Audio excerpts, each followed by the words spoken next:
It's a testimony to how popular Bill Shakespeare still is. Welcome everybody. We're here today to talk about BritWeek and about Shakespeare. So we're delighted to have the Mayor of Beverly Hills here with us, the British Consul General, and a fabulous cast of actors who will be performing as part of BritWeek this year our tribute to William Shakespeare on the very day that he died 400 years ago. And the program will be called Murder, Madness and Lust. I want to, first of all, just show you something on BritWeek.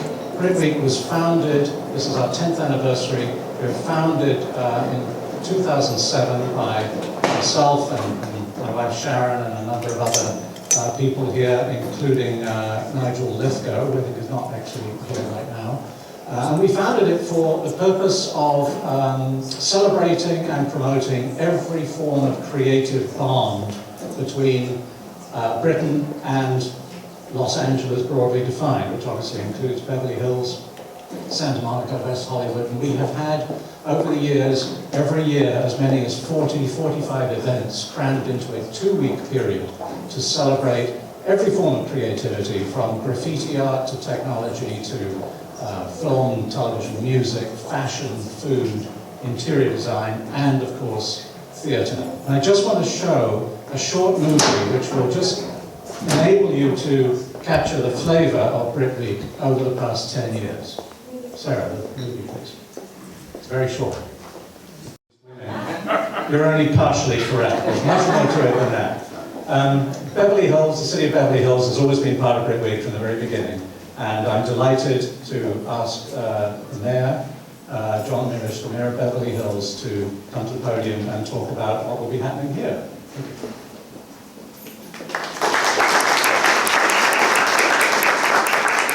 Thank you very much, Honorable Mr. Pierce. I'd also like to welcome you all. We have a number of distinguished guests in the audience, including former Beverly Hills Mayor, the Honorable Mary Goldman, and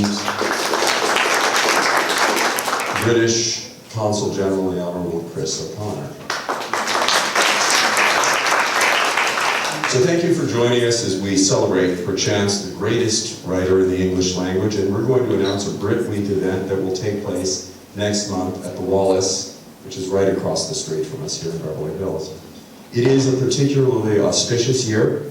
It's not only BritWeek's 10th anniversary, as you've heard, but the opening night, April 23rd, coincides with the 400th anniversary of William Shakespeare's untimely death.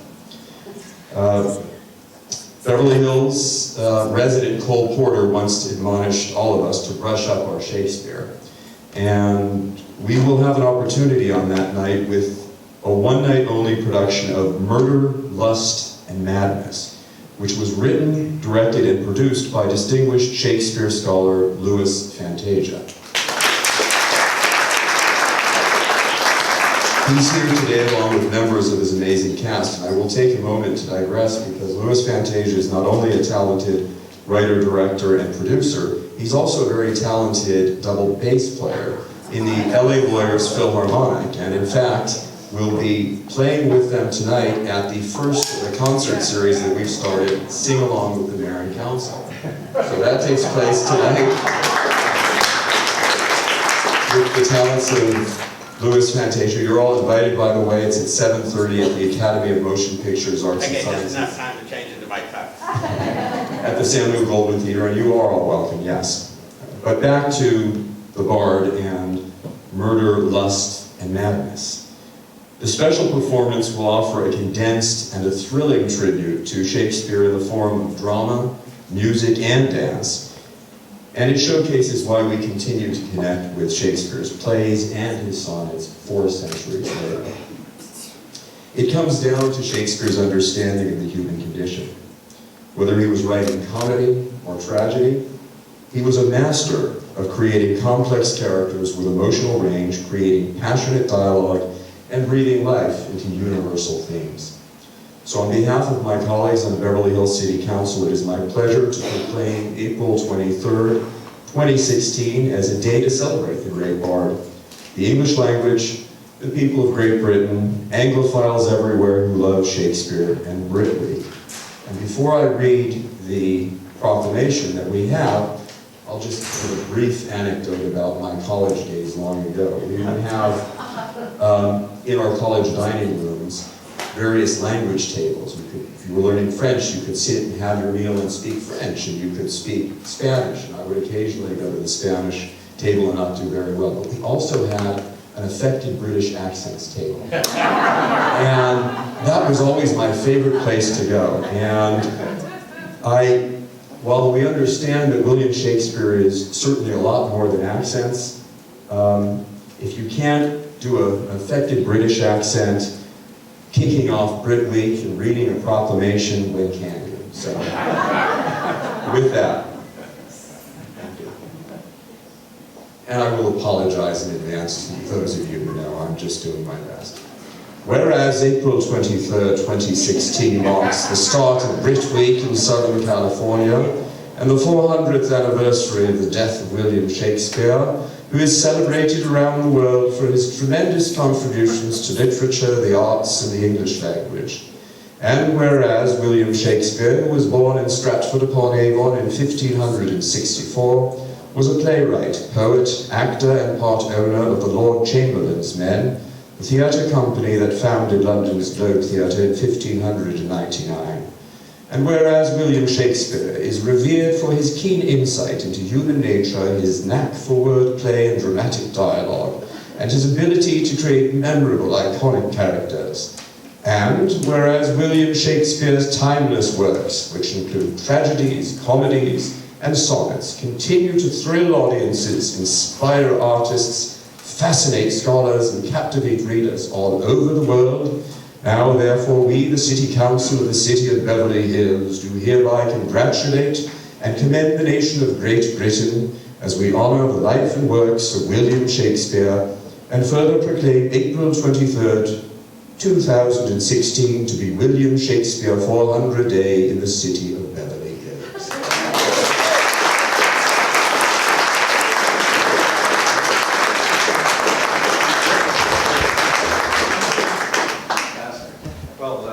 That's much better than Dick Van Dyke, I think. No, that was truly sensational, I loved it. So, as the Mayor said, that's the way we'll be kicking off BritWeek this year for our 10th anniversary. Probably around 40 events in all. Please go to our website, britweek.org. There's also material in the press packs describing all that's going on. It's going to be a fantastic program. And now I want to invite the British Consul General, Chris O'Connor, to come up and say a few words. Chris.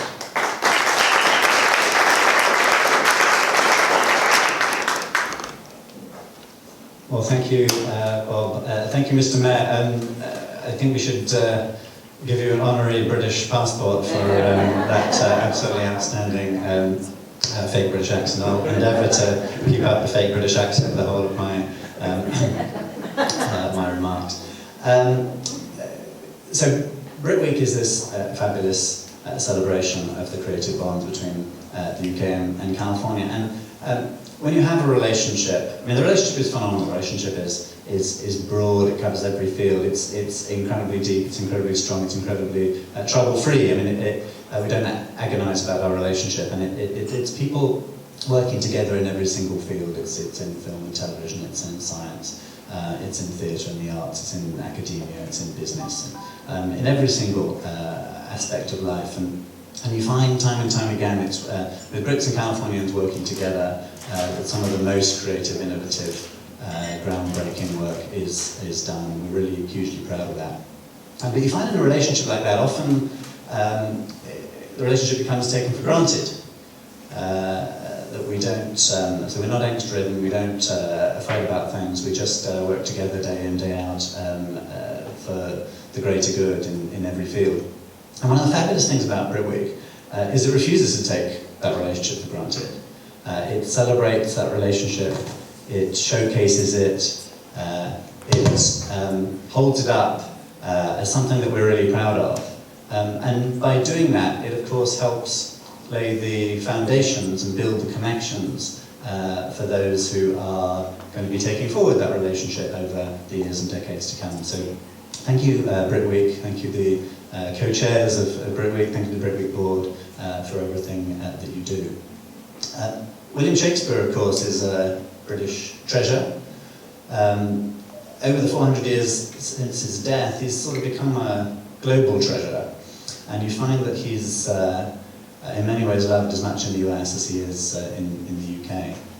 I mean, as I understand it, during the presidency of George Washington, where things British may not have necessarily been in vogue, there were still performances of Shakespeare's works going on constantly throughout the US. And in the California Gold Rush, where high culture wasn't necessarily in vogue, and people were more focused on money than culture, nonetheless, there are endless stories of gold diggers putting on performances of Shakespeare in their saloons and in their encampments all over California, which is really extraordinary. And now, we see it today in Hollywood, where time and time again, I think I read that there are 400 films and television programs that have been based on Shakespeare plays, which is really quite extraordinary, and he would be in for quite a good size of royalties, I think, if he were around today. But that just shows that his the breadth and the depth of the love for Shakespeare is as strong now as it's ever been. So we're hugely thrilled that BritWeek is showing that off, is celebrating it, is showing off the relationship between the UK and California through it. So thank you to BritWeek, and thank you to the Mayor of Beverly Hills for enabling us to do this fabulous event. And we hope you'll enjoy the show. Thank you, Chris. Now, if I were to do a proper job of introducing Louis Fantasia, I'd be talking until about 5 o'clock, and I know that's not what you want. The man is a polymath. If Shakespeare is a global treasure, a British treasure, Louis is a Los Angeles treasure and a Shakespeare treasure. Louis, would you like to come? Are you coming up here to talk about your... No, I don't need to come up there. You can all hear me, fine. Yeah, fine. So, good. I'm the least famous person at the table. We've got a wonderful cast here. And I want to start with Jane. And just go through and introduce yourselves and tell them what you're going to be doing. I'm Jane Carr, and I'm going Okay, Jane. Oh, I've got a big voice. That's all right. And they turn the lights on for us. Well, but this is so much easier. I'm Jane Carr, and I'm going to be playing Phoebe in a scene from As You Like It, along with some other lovely people. Hi, my name is Jim Akambola. I'm going to be doing a piece from Titus Andronicus. I'm playing Aaron from Moore, and it's a very dark and aggressive piece. And on a lighter note, I'm Joan Van Ark, and I, luckily, with Harry Hamlin, I'm going to be doing the Scottish play. It's bad luck to say it, but I will spell it, M-A-C-B-E-T-H. I will be Lady M, and of course it's obvious that Harry will be the king, or the upcoming king. I'm very excited and honored to be a part of this evening. And back to a darker note. My name is Jack Lowe, and I will be playing Hamlet on the night of the 23rd. Also, to follow on from Joan, it's an absolute honour to sit up here with these guys. It's incredible to be a part of something like this. So thank you very much, Lewis, for having us. Hi there, I'm Jolie Fisher, and I'm sure that when you think of proper British thespians, you think of me and obviously Joanne Worley. I've known this man all of my life, but I've always called him Louis. So I've learned something today that I must call him Louis Fantasia. I will be your guide, your navigator, your hostess for the evening of the 23rd with Ewan Grufford, back by popular demand from last year, and I'm thrilled to be a part of it. Well, tell them about your high school Shakespeare. I have high school Shakespeare experience. I went to Beverly Hills High School, and I competed year after year in the Drama Teachers Association Shakespeare Festival, competed throughout the state, and Natch won first place. Excited to maybe break some of that out on the 23rd. Good afternoon, everyone. My name is Michael York. I will be essaying, as they used to say in the 18th century, essaying the role of Richard Gloucester, Richard III. And looking forward to it. I've never played it. So I'm valiantly trying to learn the role in time. So I'll keep this brief. Anyway, look forward to seeing you all back in this evening of unlimited bardolatry. Hi, my name is Judy Jason, and I'm thrilled to be here and to be with everybody performing, in a month's time. I'm going to be playing Gertrude from Hamlet. It's the scene where she goes to tell Laertes that Ophelia has drowned herself. Hi, I'm Lexi Helgerson. I will be playing Juliet opposite Aidan Canto's Romeo. There will be no acting required. He's not here today. He's working, but that's all. I'm very delighted to be here with all of these wonderful people. So thank you, Lois, for having me and having all of us. We'll see you in a month. Hi there. I'm Neil Dixon. Thrilled to be here. Thank you, Mayor. Thank you, Bob. Thank you, Lewis. I'm going to be doing Friends, Romans, and Countrymen from Julius Caesar, the Mark Antony speech. And for some reason, I seem to be doing two pieces. I hope I'm not hogging the evening. I'm going to be working with the fabulous Jane Carr. We're going to be doing As You Like It, and I'm going to be playing Sylvius. So there we go. Everybody have a great time. Hi, we're the Rude Mechanicals, that's why we're in the front row down here. I'm Dan O'Connor from Improv Theater. This is Brian Lohman and Mike McShane. And the three of us, along with a couple of other members of our company, are going to be doing the Pyramus and Thisbe scene for Midsummer Night's Dream.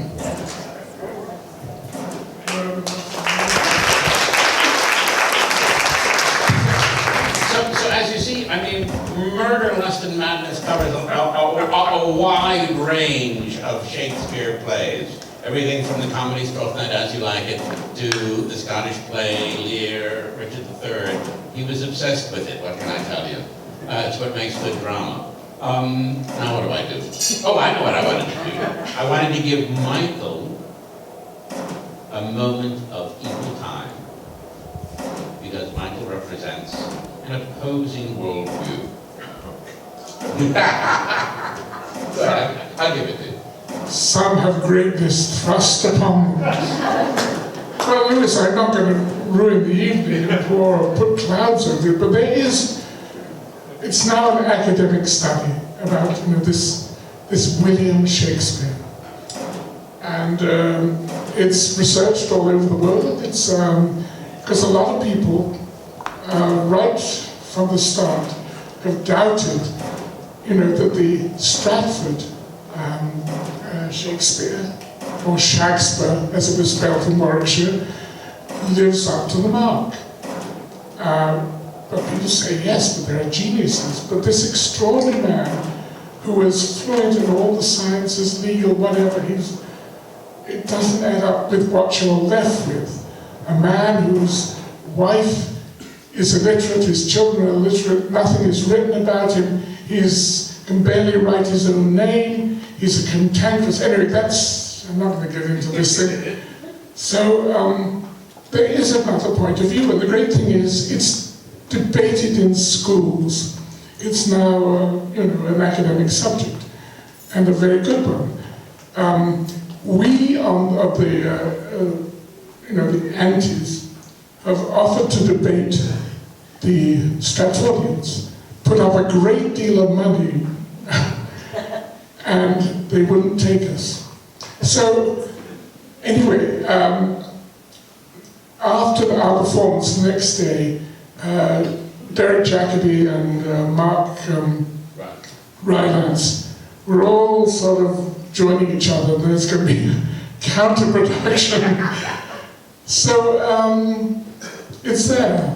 It can't be ignored, and But for me, it doesn't get away from the glory of William Shakespeare, whoever he was, and some people don't really want to know, who created this extraordinary body of work. You mentioned that he's appreciated in Britain. It's universal, as someone said. He is Russian, he's German, he's Czech, he's even French. And I have seen him performed in South Africa, in Afrikaans, where Hamlet, I am thy father's ghost, came out as Omelet, ik die popperspook. So, he's universal, and but really you got me into terrible hot water. I expect to be shown the door, but it only makes it all interesting, because we all have to go and do our research, and not just take it for granted that this, this is it. It's much more exciting. It's the greatest unsolved mystery ever. So, well, thank you for that.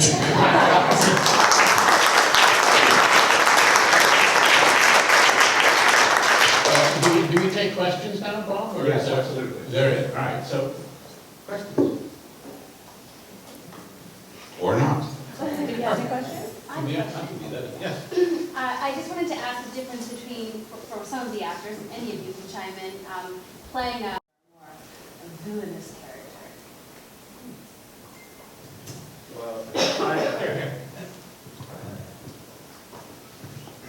I remember being at drama school. I went to Academy of Life Called It Arts, and I was given Romeo, and I was so upset because Romeo to me was like so wet and so nice. I didn't want that. I wanted to be like Mercutio or Tybalt. And so for me, I find it much more interesting to play like the villains or someone with a bit of edge, And so for me, Aaron, I've never played this character, but I remember he was one of the first speeches that I felt like I really understood. It almost felt like I was reading a Tarantino script, So I'm really excited to play this part, but I just feel like, I don't know, I feel like there's just much more to play with. I like the edgier, sort of more interesting villains than the nice hero. I just think there are more layers, to just sort of add on to that if you like peeling an onion, there are many more layers for someone that's a little devious and has a double, triple, quadruple agenda. And for the actor, that's kind of fun and challenging to do. I just wanted to add that the great thing about Shakespeare is you can't pin him down to a type like Christopher Marlowe. He's way too complex. All his villain, his rank sensualist is also seen praying. They're a bit of this and a bit of that. And that's what makes them so intriguing. You can't, they're wonderfully complex. And in this way they reflect, human nature. We're not all plasterboard this or that. Sorry, I've said too much.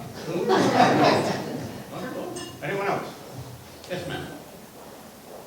For anyone who wants to take it, when you are performing Shakespeare, is there a moment all of a sudden that washes over you and the words come flowing out as if it's an out-of-body experience, as if the bard is speaking through you? You pray for that moment. The first thing you have to do is learn it. You have to know the words and you have to get them in the right order. There is no improvising. Well, Brian will disagree, but we'll let you They couldn't have done as many plays as they did if his actors weren't allowed to improvise, because the demands of doing hundreds and hundreds of plays over the course of one season, how would they learn all those lines? So a lot of people think they would have had to. That I think, I don't know enough to argue that, and I'm sure that's true. But as us now, in this century, as actors, we have to know the words, and they have to be in the right order. It's very, very important. I totally agree. But once you have, I think once you have, it is wonderful. It is wonderful once you understand absolutely what you're saying, and it's easy enough to find out. There's spark notes, so you don't have to worry. Or there's Louis. Someone will tell you, but once you do, the reward is incredible because it makes sense. And the rhythm, once you get that rhythm, it's heaven. It's heaven. It's like when high school kids, for the first time, read Romeo and Juliet. In a little girl reading Juliet's role, which you will play, all of a sudden love becomes real. Could you speak to that?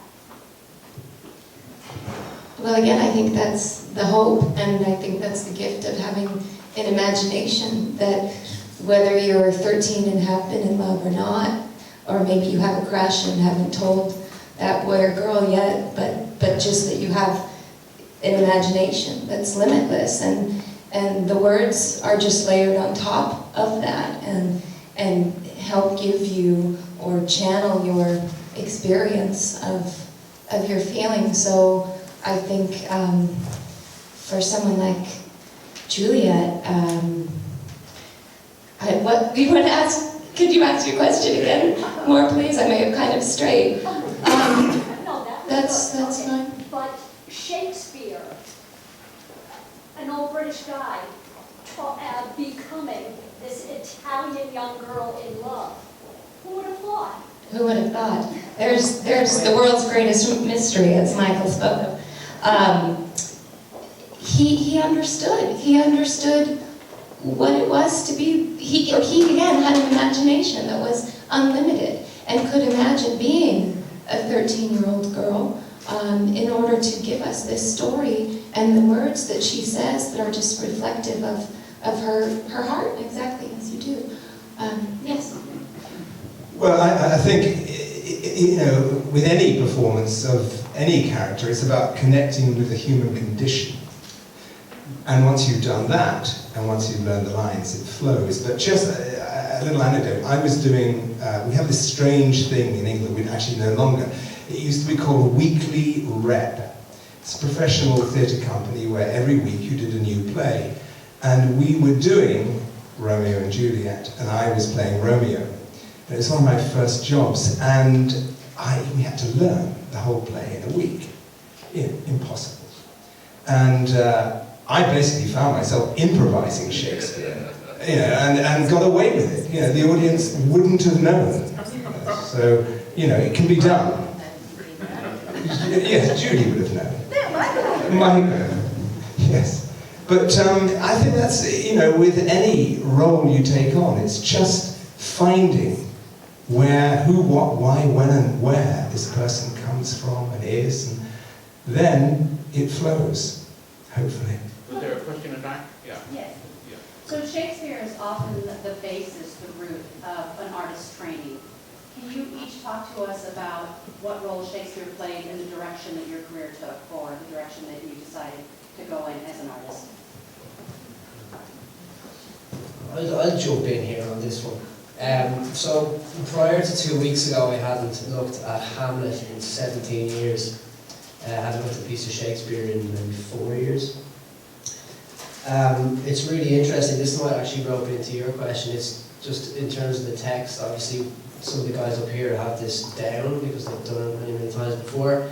Addressing the text and trying to memorize it, I said to Lewis when I met him, when I went back over it, I found it incredibly soothing compared to contemporary text. I found it incredibly to the point, very calming, ironic because of to be or not to be, and what's going to happen there, which is insane, and I wanted to address that actually. But to follow from your question, I think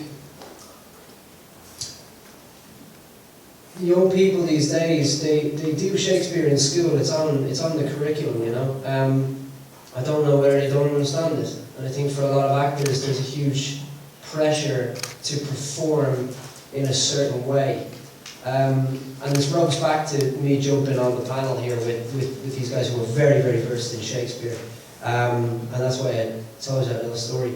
And I think there is a sense of this pressure to get it right and what it is, and if there is a way of doing it, if there's not a way of doing it, and I don't know, but we've never seen anybody from way back then because they'd be very, very old. right then. So you can study it and you can look at the text, and I just think from a modern perspective and a contemporary perspective, and not looking at Hamlet in 17 years, do you go down the direction of looking at it as a what would happen in modern day, or do you look at it as in the rules that have already been written back then? No. Yeah, I agree. I think you have to make it relevant for today. I mean, I think when you're teaching this, you have to make it relevant. When I first, my very first Shakespeare part in England, I can remember it was with Trevor Nunn was directing, and I'd been a kind of comedian all around, and I'd been to a stage school and learned to tap dance. I'd hardly done Shakespeare at all. And there I was studying at the Royal Shakespeare Company, not knowing which end was up. And I remember during the first rehearsals, me going, oh, I've got a great gag I can put in here. And looking around, aghast, thinking, oh, I'm going to be thrown out any second they're going to show me the door. And they went, let's see it. And I went, well, I could do this and this. And they went, oh, that's great, keep it in. And I went, oh, you mean it's just ordinary, like any other ordinary play? Well, it's not ordinary, you know what I mean. But you can, I can remember, not so long ago, I did The Merry Wives of Windsor, and we set it in Canada. So it was The Merry Wives of Windsor, Ontario, and it made it relevant to today. And the Fords had a laundry, and I think we have to, Shakespeare in his day made it relevant to the time. And I think we have to not bastardize it completely, but make it relevant so that people can watch it afresh every time. Every time there's something more to see in it. Every time there's a reason you go, ooh, that's just like what's happening in our political system. And understand that's why it's so wonderful, because it's as relevant today as it was then, if not more so. The Merry Wives of Windsor are sort of like the Desperate Housewives of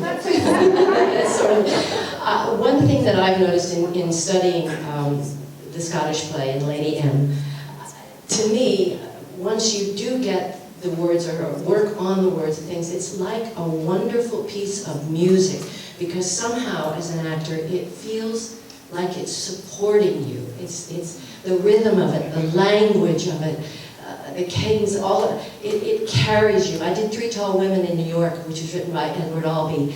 That's another instance where I felt his words and the rhythm of his words and the phrasing, that's carrying me, so that once you do nail this amazingly tricky dialogue, some of it, what you find is like cresting on a wave on the ocean. You are riding that wave, and it's really, as an actor, a very exciting thing to do.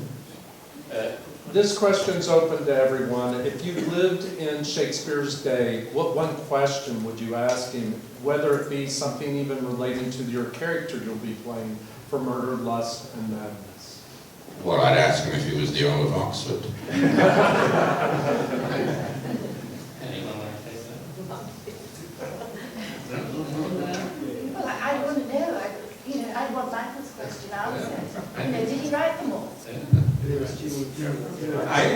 would have been my question. Yeah. Did you really write them all? All of them? Yes. And even if you hadn't, what were the ones that you didn't write, or what are the ones that you did 50% work on?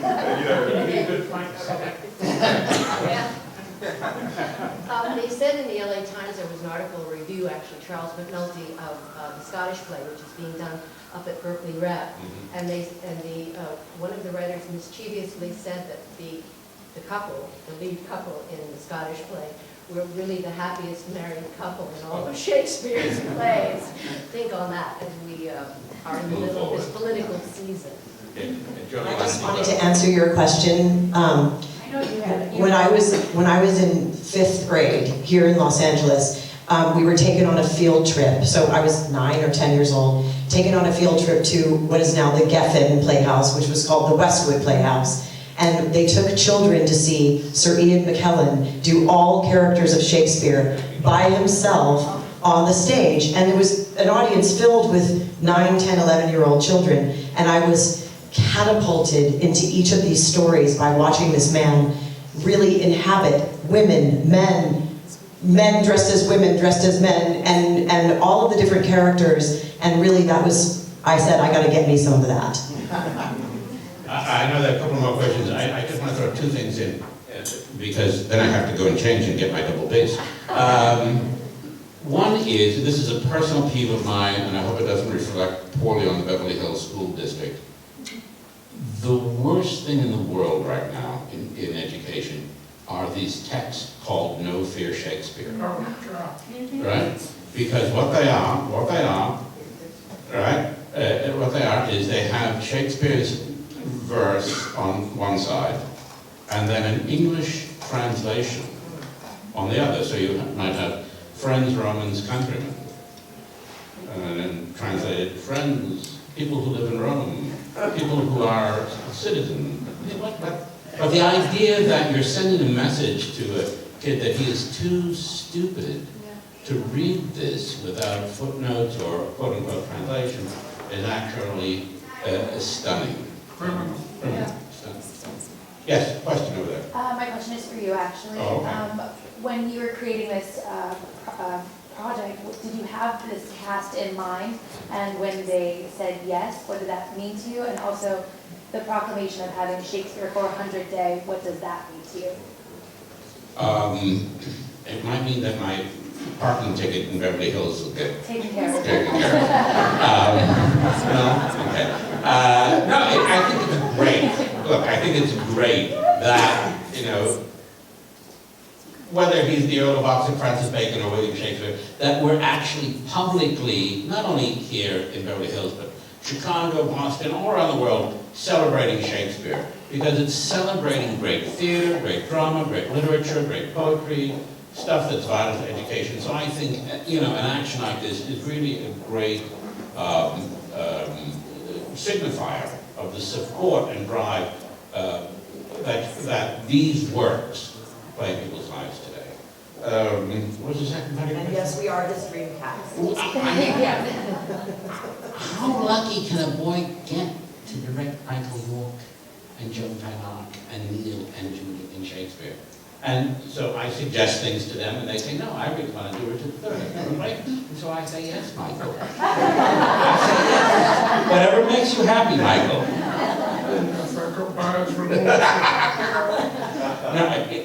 I'd love to know here, anyone who's seen Great Esper's 10-year-old show. Oh, yes, the Hobart Shakespeareans, they're terrific.